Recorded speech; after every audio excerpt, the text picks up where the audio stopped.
almost 2 years to change my mindset in order to understand that we can start a business alone, but we can't grow it alone and we need other people. Y'all, today's show is so good.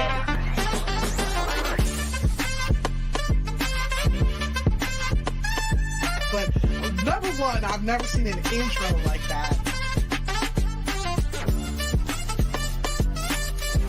It is my hope and desire that not only will episode 30 still be fun, but episode 300 will be even more fun.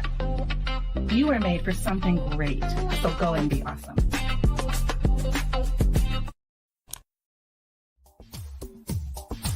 Ten seconds remaining.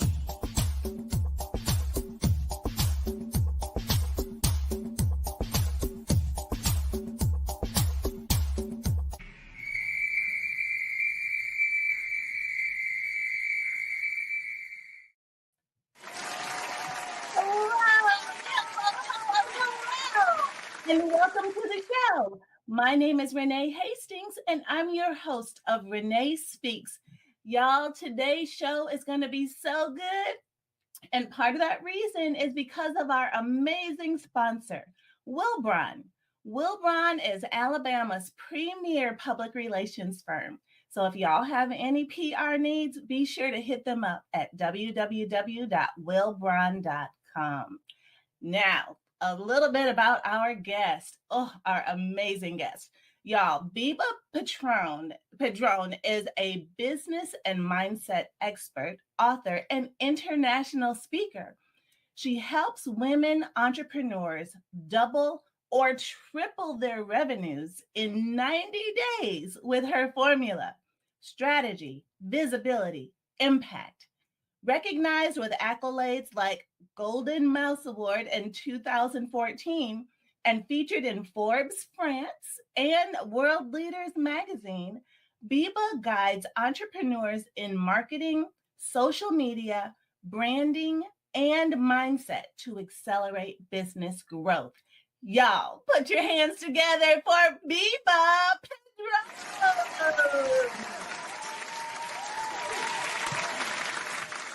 Hello. Hi there, how are you? Hello.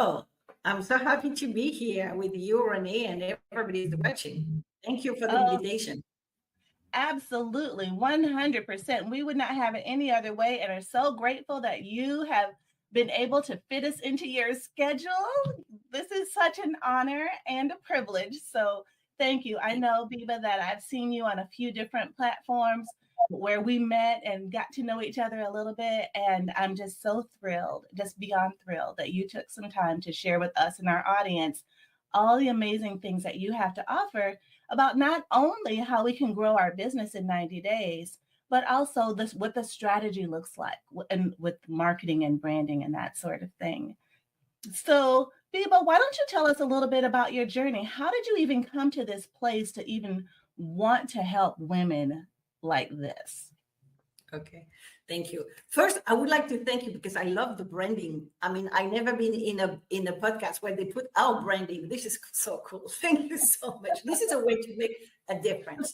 So really, my story started as a little girl, as a French girl, little story that I always wanted. I always say, since as far as I can remember, that I wanted to move to the United States and become an American. And interestingly, when we are kids, people always say, "Oh, she's cute," or "He's cute. She had the dream," or "He had the dream." But then when you grow up, you realize that suddenly everybody tells you that it's not possible. Well, I didn't listen to anybody, and it took me a long time to get there. But finally, I moved 20 years ago. I moved to the United States, first to New York, because for me, it was even New York, not even the United States. But then I lived there for 5 years. When I came to the US, I didn't know anybody, and I pretty much didn't speak English. I discovered during some research, because I had a business in France before. I started a business in France in 1998. Actually, I quit my job, but really I fired my boss on a Friday evening to start a business on the Monday morning in April 1998. because I knew that having the business in France will help me at some point to move to the US. And when I moved to the US between 2000 and 2003, I went back and forth to see if the dream was possible, what kind of business I could start. And in France, I had a telemarketing company. So not speaking English was difficult to just do the same thing. And I remember that in 2000, I spent 3 months at the business library in Manhattan to read every book that I could find about how to do a business in the US. And that's where I heard for the very first time about networking, which didn't exist at the time in France. So I learned about it, and I thought, the only way for me to get a visa to be there was to start a business, to get an investor visa. I said, well, I don't know what to start, so I will start a networking company because I like the concept of connecting with people. So that's what I did. And I had the business for 5 years in New York. And at the end, I was organizing 5 events a month, Manhattan and around Brooklyn, New Jersey, Connecticut. And I really enjoyed the concept of networking. And what was very interesting is, first of all, when I arrived in the US 20 years ago, I had no marketing strategy, even with the business that I had in France. I just did it on my own. At the time, we didn't have internet. We didn't have so many online training. We didn't have so many information. So I did what I thought I was supposed to do. So the business was okay in France, but really, when I arrived in the US, I realized that everything was different. The mindset was different. The way to start a business, the way to think about having a business was completely different. But at first, it took me time also to understand that I needed a coach, because the same in France, we didn't have business coaches at the time. And when I arrived in the United States, everybody said, oh, I will coach you. I will coach you. And I was like, what's wrong with those people? Why everybody wants to coach me? I had the business already. But then I realized, and it took me time, it took me about almost 2 years to change my mindset in order to understand that we can start a business alone, but we can't grow it alone, and we need other people. So that's when I really started to understand that I would need coaches. But in between, within about a year and a half, it was interesting because, again, I didn't have specific strategy, but everybody was coming to me and said, what's your secret? And I said, I don't understand. I don't have a secret. What are you talking about? He said, we can see everywhere. We can see your name everywhere. We see your logo everywhere. What do you do? How do you do it? So I didn't realize at the beginning when at some point people tell you again and again and again, okay, maybe I'm doing something good or something different.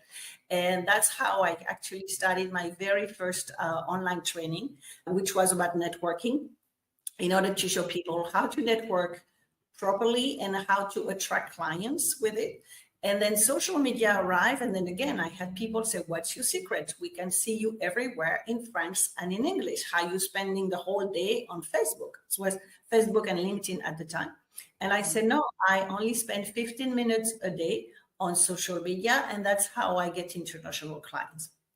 So I started doing the business, not knowing anything about networking, not about anything about doing a business in the US, but I realized that the way people were seeing my business, that's where I realized that, okay, now apparently I'm doing something okay, but I want to scale the business. So now I really understand that I need a coach. And since then, a lot of coaches.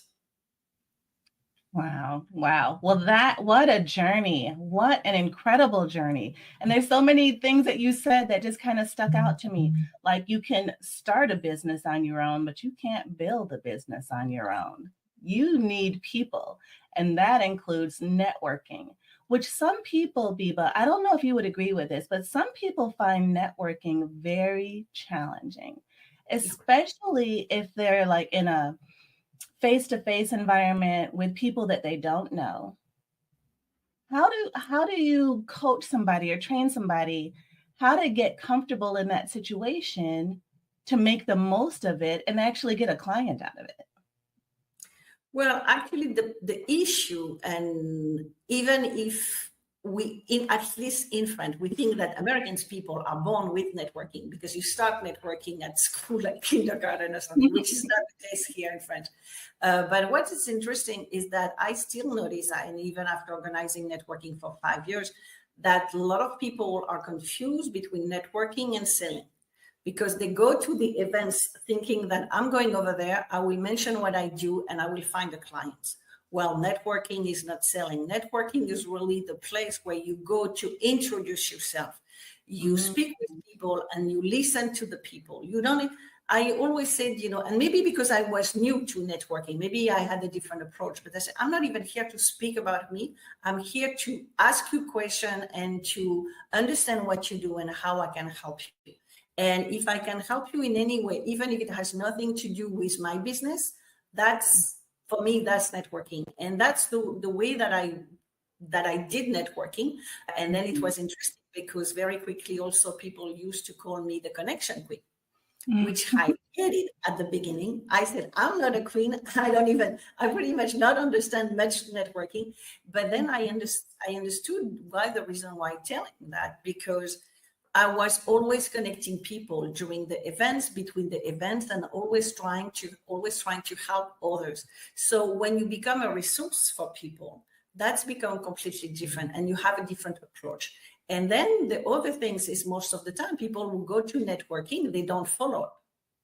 And usually people, they maybe send an email the next day or the next 2 days, or now we have social media, they connect, but they stop there. And we know the statistics really show that the conversions come after between 8 and 12 interaction with people. But how many people really have between 8 and 12 interaction after a networking event? Right. The percentage is very few. So that's why there's a misconception about networking. And that's the reason why people don't really see the result that they want. And the follow-up is really important. Even if, I have people, I moved to Miami 17 years ago now. I still have some contact with the people in New York that I used to know. They used to come to my event. We don't talk every year. We don't necessarily send an email or something, but the connection is strong enough that sometimes, 2 times, we contact each other, whether because we need something or we want to tell something or just to say hi. And the connection. So when you build something strong at the very beginning of when you meet people, you don't need to see them all the time. They will follow you, especially now with social media. They see what you're doing. They see what's new for you. And sometimes you receive an email or you send an email to people. Oh, congratulations. I see you had a new book, or you did a TEDx, for example, or something like that. So you follow the person and you never know when something will happen. With some people, you can have like a partnership like immediately because it's just time. And with other people, you have a partnership maybe a few years later. Like with some of the people that I had in New York, when I wrote a book, I contacted them to do the forward. And then one of them contacted me, did a book on networking. And he said, well, what's the other person that I can ask than you, the connection queen, to do the forward? So the follow-up is very important. And people forget often about that. Yes. Oh, what great nuggets. These are all golden nuggets that you've shared. First of all, it's so important. I have to reiterate, like you said, networking is not selling. So when we get to an event, don't go out there talking about, oh, I do this and I do that, and I'm here to sell you my product or service. No, get to know people. Find out what they do. Find out where their pain points are. Find out what they need. And then be the connection between them and the solution to their problem. I love that. That just makes going into the event just kind of changes. It just changes the whole atmosphere and environment and attitude, because it's not about you. It's about them and how you can serve them and match them or connect them to what it is that they need. I love that. That is so good. So then, Biba, can you briefly explain your formula now that you were talking about strategy and formula and people were like, what, how do you do what you do? And you're like, what? I'm just being me. And great things happen. And so you actually put a formula to it and called it strategy, visibility, impact. So can you kind of break that down for us a little bit and tell us what that means? Yeah, and the way that I found out this formula, it's because when I said at the beginning, I didn't know, I was doing stuff. I didn't really know what I was doing. I was on structure and something like that. But then at some point, when I realized that I needed a coach, he said, well, if everybody asks you what's your secret or something, you probably do something in a certain way. So put everything on the table to try to understand, do you have a structure? Do you have a process? And that's where I found out the strategy, visibility, impact. Because if you don't have any marketing strategy, you just don't have a business. You can't wake up in the morning and say, what I'm going to do today? Oh, she's doing a podcast. That seems great. Oh, this other one is doing Reels. This other one is doing Instagram or YouTube or whatever. And you do stuff like I used to do, but you don't have a strategy. You don't planning anything in between. So that's not a marketing strategy. But now you can have a marketing strategy, an effective marketing strategy, but alone it's not enough either. If you don't have any visibility, if nobody knows who you are, it's not working, because you may have the great product, but if you don't have any visibility, nobody knows who you are, how to find you, and you can impact people, you can help people. So you really need both the combo between the right marketing strategy, the right visibility, and then only you will be able to impact people, to help people. And I'm sure that most of the people who are looking for us right now, looking at us, they started the business because they want to help others. I'm sure, Renee, it's the same thing. You want to help others. We have an expertise. We want to help others. But again, without any visibility, and especially now with all this social media and this online noise that we have around us that's changing very, very fast, it's more difficult even now than when I started 20 years ago. I was there at the very beginning of Facebook and LinkedIn. The word was not the same, so it was absolutely not the same that what it is today, and it was easier to be seen at the time. So now, if you don't do enough, you don't have the right strategy, if you don't post on a regular basis, if you don't put right information, right content, and if you don't have what's the word in English? To be consistent in what you do, then you disappear. Like some people say, oh, I post like once a week, or maybe I post when I think about it.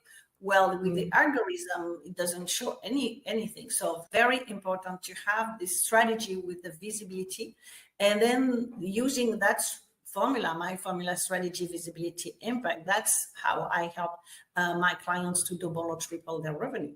But it also works with the mindset, because the mindset is more important than the marketing. If you don't have the right mindset, you can't have the right marketing. And the reason why I help them to double or triple in 90 days, it's because usually, and I work mainly with women entrepreneurs, women entrepreneurs have a tendency to undersell their services. They have great services, great expertise, but they're too shy, they're not confident enough. And then they put the price so low. And when you see the result that they bring to the clients, I say, well, it's not possible. You can help people. You can have the life transformation that you bring to those people and be so low. So what I do in the first or second session is usually to double, triple the prices, or sometimes even add a zero, because they put it so low. So I have to work first on the mindset for them to understand, to recognize the expertise that they have, the results that they have, the experience or the life transformation that they have, to be now more confident enough in order to raise the prices. And that's the whole part of the formula. Wow. Wow. And that is so important, so critical. And I love that you recognize and have that skill and ability to help women recognize their value and the worth of what they have to offer. Because I agree with you 100%. So many women undersell themselves or undersell their services. And like you said, where does that come from? Why do we do that? Do we think that it's not okay for a woman to earn a lot of money? You know, it's only okay for men to earn a lot of money? I don't know. It's so, that's a whole conversation for another day, and I'm sure it could spark a lot of debate. Actually, I work both in the US and French market, and it's even worse in the French market, because the French market is like, I would say, 5 years behind the US market. So there's a lot of strategy that are not completely used or not used the same way. And then the mentality that we have here right now is the one that we had like 5 or 10 years ago in the US. So it's even more true in the French market. Wow. So that's wow. what I'm And- working to help everybody, to help them.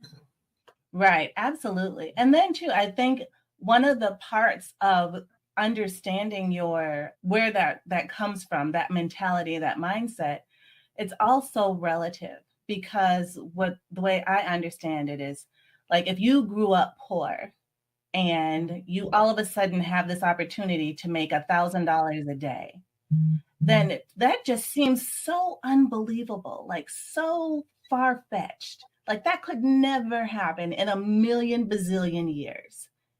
But then when you surround yourself with people like yourself and other women who are in the trenches, doing the work, making the deals, and have that, and they've done it and you've seen them do it, and then it's like, oh, wait, maybe that could be a possibility for me. Maybe that could be my reality. Yeah. Right? So that's why, as you just said, it's very important that you have the right people around you. If you keep with you, if you stay around people who have a very low self-esteem and mindset, of course, you won't be able even to think that it's possible.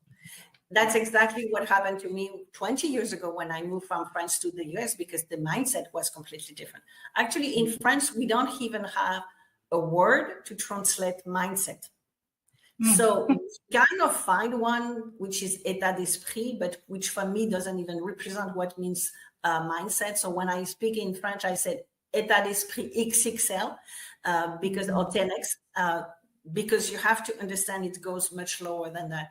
And that's also one of the reasons why actually I wrote a book, and I have it in French and in English, MDR, The Winning Formula for a Successful Life. And I I say, love luck doesn't exist, you create it. And I mentioned in the book, I mentioned various stories from people who had very difficult life, not like the little thing, but very difficult life, and that how they come over the story and how they use that as helping now the clients with the right mindset. Like one went to war, another one was raped, another one was born without legs or arms. And how this woman is probably the most smiling person that I know, and she's doing so many things. So they mention this story, not to say, poor me, look at me, but say, okay, this is my life, and look at what I did with my life, and now how I can impact others. So that's the first part of the book. And the second part of the book is really the 6 steps in order to transform your mindset. Because when you made a decision to become an entrepreneur, okay, you quit your job, and you become an entrepreneur. Like I quit my job on a Friday evening, became an entrepreneur on Monday morning, which I didn't even know anything about being an entrepreneur. If you keep the same mindset, that won't work. And then you will fail. So you have to understand that you have to change your mindset. You have to take risk. You have to get out of your comfort zone for the business, for the prices, for going to clients, for trying to just speak to clients or to communicate or to speak on stage or something like that. And very often you have to get out of your comfort zone. And there's one sentence that I love from one of my coaches, Frank Kearns, which said, you need to do things that are uncomfortable, that are not comfortable until it's becoming uncomfortable not doing it. Means like, if you don't like to run, like I don't do sports, so I don't like to run. Me neither. Like, for example, if you have to run every morning. And then I said, oh, that's not comfortable. That's not comfortable. But when people do it on a certain period of time and then they like it, imagine the day if suppose that I like going to run, then suddenly if I don't run one day, I won't feel okay. So it has to be uncomfortable until it becomes uncomfortable not to do it. And I think that's really what's resume, how the change that an entrepreneur has to do. And they have to learn. So they have to understand that we can start a business alone. We can't grow it alone. They have to understand they have to invest in themselves in order to learn from people who are much higher than us and can tell us and help us to grow the business. And then when you understand all of this, and then there's the issue about money, because a lot of people are scared to speak about money. When now speaking about money becomes more comfortable, then you can price correctly, and then little by little, and you have the right entourage, you join the mastermind or something like that, or you join some groups that we are both in some groups, then now you have with the people who are like-minded people. So now everybody try to help each other to go to scale again and again and again. And that's what you have to do when you're an entrepreneur if you want to make sure to succeed in your business. Yes, absolutely. Get uncomfortable until the point where it's uncomfortable not to do the thing that made you uncomfortable. Absolutely. I love that. That is absolute sheer brilliance. I love that so much because it's just so basic. I mean, that's like that just makes too much sense. Right? So I heard this sentence maybe 6 years ago, something like that. And now I say this like the resume of everything. If you understand this sentence, you will understand that, of course, as an entrepreneur, you have to do things that you don't like. Like, for example, especially also with women, we don't like the technology. We don't like funnels. We don't want this. We don't want to editate like a podcast. We don't want to, like, I was, before we were live, I was with your team and I see everything that they prepare. I love that. I don't know how to do that, but I love that. I thought it's cute, it's great, and it's look very professional. So we have to understand that if we want to grow our business, we have to do things and we have to understand technology. We don't have to do everything on our own. And then we have to understand that if we don't know how to do it, if we don't like to do it, or if we don't have time to do it, we just need to delegate. And then we go back to some people who say, yeah, but I don't have the time, I don't have the money. But the more you say, I don't have the money, I can't delegate, the more you spend time trying to grow in your business. Because if you're trying to grow everything on your own, this is not working.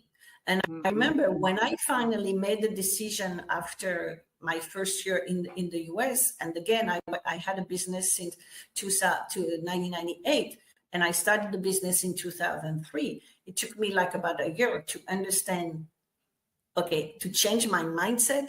And one of the coach say, okay, you work 7 days a week since 1998. Look where you are. And I was like, wow, watch. And he said, yeah, you work a lot and you're tired, but you're not productive. And I said, oh, that's true. So he said, starting now, you stop working 7 days a week. You will work only 5 days a week. And then you structure your business differently and you will hire somebody. And I said, but I don't have the money. He said, just put $10 if you need to put $10 to start. And I remember at the time, I put $50 a month to find somebody to help me to do some task that I didn't want to know. I didn't even know how to do it. And 2 months later, I hired my second assistant. And again, I had only $50 as a budget. But then I realized how much time I gained for myself and to do stuff that I was productive. And that's how in few months I was able to double my business. So that's why everything that happened to me, it took me time to understand and realize. That's how I put in my formula. And now I can even help people to double or triple their revenue in less than that I did it a long time ago. Wow. What a tremendous number of lessons learned in all that what you just said. The importance of recognizing you don't have to do all of the things, that if you're not great at something, or you don't like to do something, or you don't want to do something, but you do want to grow your business, delegate. Get out of your own way, hand that off to someone else and let them do it, because that's probably where they thrive. They love doing those kinds of things, and they are probably really good at it and really fast at it. And so why put yourself through that misery? It makes no sense whatsoever. Just delegate. It's worth it. If you have to save money to hire someone, it's an investment in yourself is what it is. And so I also find out that, again, with women, probably more than with men, they're scared to delegate.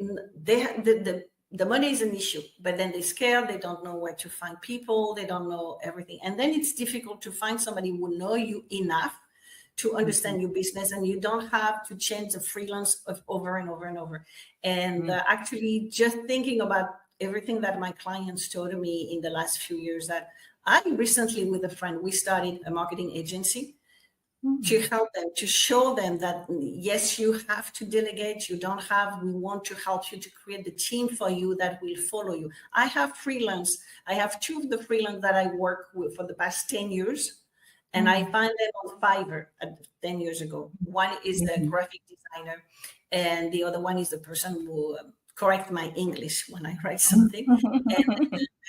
But then the same thing that with networking, you have to build a relationship with the people that you work with. When you have the right people that understand you, your business, then it's like a team. It's like you have a team in your office. It's the same thing. Though everything is much faster and it's much easier. And again, you stress-free with the technology, you stress-free with everything you have to do, and you can just concentrate on the productivity and work with your clients and create product with your clients.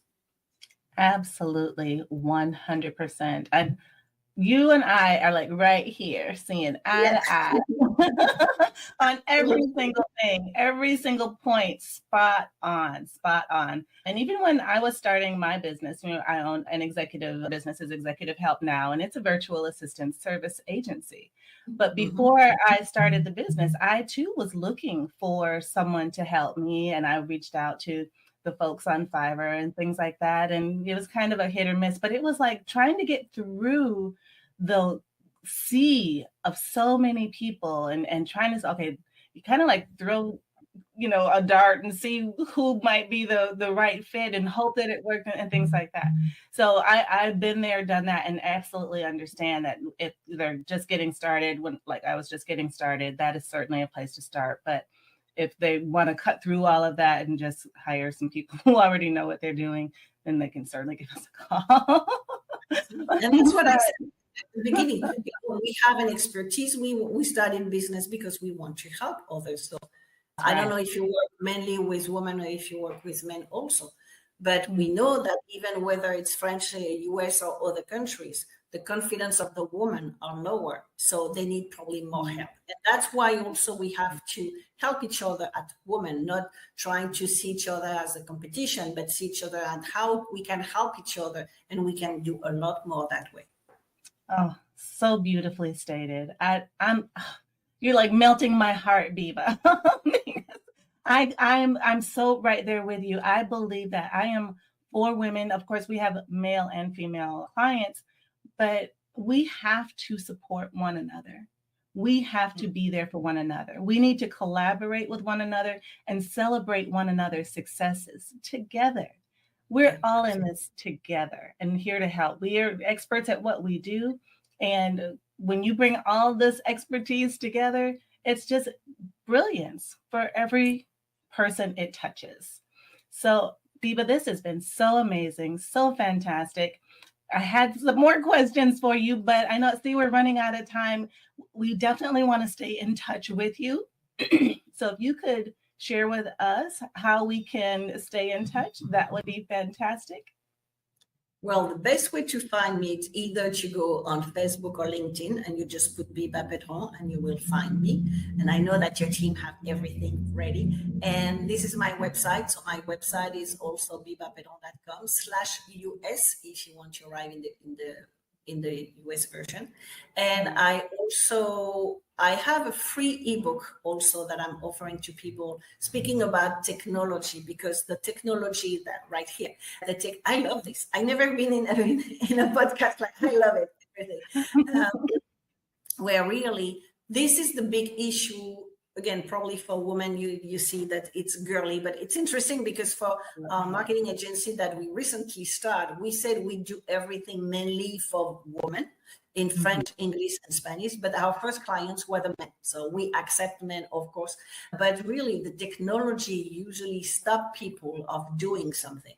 And that's the reason why I want to make sure people get more confidence with the technology, stop being overwhelmed with the technology, and understand the concept. So, and tell them that it's not that complicated when you understand. And again, you don't have to do everything on your own. So with this ebook, I give the 5-step on how you can start doing something. You can start doing something on your own and start it others. At some point, you need to help from others.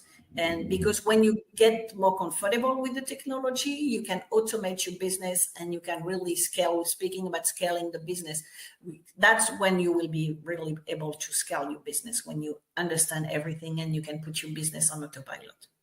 Yes, autopilot. That word. Put your business on autopilot. That is definitely the way to go, especially if you're a solopreneur or just getting started. And that was a great looking book. I'll definitely be downloading that because it's so helpful and so resourceful because we don't have to be overwhelmed by the technology. Some of it is intuitive, some of it is not so intuitive, and especially depending on your background or your exposure to different pieces of technology or, history of, maybe you never had to work on a computer before. Some people struggle with even how to turn it on, right? So it goes, just runs the gamut of levels of experience and expertise. So thank you for your book to make it easy for all of us. And it's a free ebook. I don't know if I mentioned it, but it's free. So people can get there. And then they call me if they want to learn more about it, how to double or triple the revenue in 90 days. Mm-hmm. Love it. Love that. And who doesn't want to double or triple their revenue in 90 days? My goodness. Of course. I think that's a no-brainer. Yes, it's a yes for me. Well, Biba, this has been so wonderful. If our audience doesn't remember anything but one thing, what is that you want them to take away from today's show? Really that you have to take action, and really that when you become an entrepreneur, you have to get the mindset of an entrepreneur. So surround yourself with the right people, go to groups, go to mastermind, or, the people who are even at the level higher than you, so that would be easier for you to grow. And understand that there's no end in the way you can grow, because your mindset, it's not that you get a mindset and fall. Your mindset will grow according to your business, according to the people that you meet, and all that kind of things. And some of my mentors are billionaire, not millionaire, but billionaire. So even if I'm not planning to become a billionaire, but for sure you learn things and you learn the way they think, and they think completely different from the regular people. And then you say, oh, that makes sense. Why I didn't do it before? And that's how you grow, how you learn and listen to other people and continue to grow your business. And growing your business, you help even more people. So you have more impact. That's right. And who doesn't want more impact, right? Absolutely. Wow. Well, Biba, you were made for something great. So go and be awesome. Thank you.